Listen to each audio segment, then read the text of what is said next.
मर्जी, सफलता क्या है? सफलता का मूल मंत्र क्या है?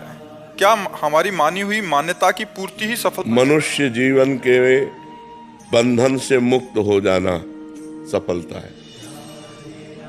ये जो मनुष्य जीवन है, मना कष्टान इंद्रियाणी प्रकृति स्थान कर्षति, जो मन 5 ज्ञानेंद्रियों के साथ भोगों में जा रहा है और भोग हमें परास्त कर रहे हैं, इससे मुक्त हो जाना। जो हम जन्म मरण के बंधन में विवश होकर जा रहे हैं, इससे मुक्त हो जाना। काम क्रोध लोभ मोह मद मत्सर, इन पर विजय प्राप्त कर लेना। तो ये मनुष्य जीवन के बंधन से मुक्त हो जाना, भगवान की प्राप्ति करना, ये सफलता है।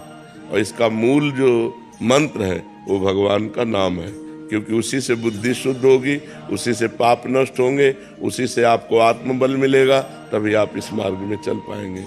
तो प्रेम मूल यह नाम है। प्रेम का मूल, ज्ञान का मूल नाम ही है।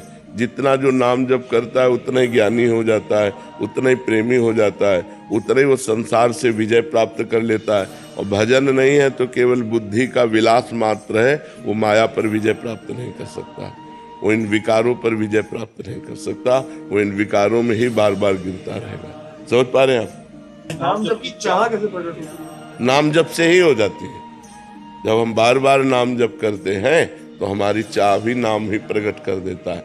नाम जपने वाले को कुछ भी और अन्य साधन की जरूरत नहीं, वही चाह प्रकट कर देगा, वही रुचि प्रकट कर देगा, भगवान के मिलन की चाह पैदा कर देगा, भगवान को मिला देगा। सुमिर पवन सुत पावन नामू, अपने बस कर राखे रामू। भगवान के नाम के बल से हनुमान जी ने भगवान को अधीन कर लिया। भगवान के भजन में बहुत बल है।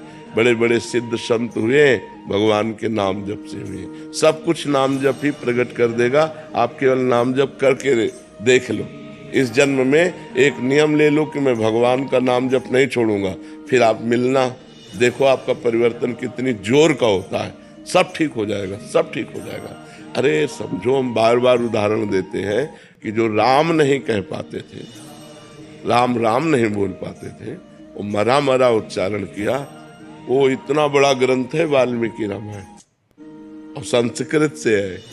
आप सोचो, उन्होंने संस्कृत से हमारे इतिहास की रचना कर दी और ब्रह्म ऋषि पद पे पहुंच गए।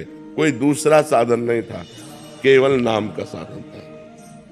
केवल भगवान के नाम से ध्रुव संगलान जप्यो हरिनाऊ, पायो अचल अनुपम ठाऊ।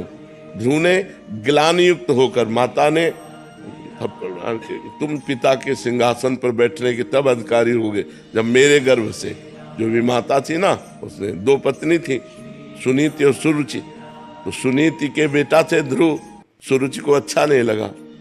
ध्रुव संगलानि, ग्लानि युक्त होकर भगवान का नाम जप किया तो अनुपम ठाऊ। आज भी जो ध्रुव को पद मिला है वो किसी महात्मा को नहीं मिला।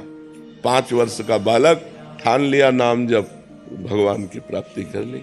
प्रहलाद जी ने नाम जप के बल से बड़ी बड़ी विपत्तियों को पार किया। तो हम नाम जप करें, नाम जप में बड़ी सामर्थ्य है।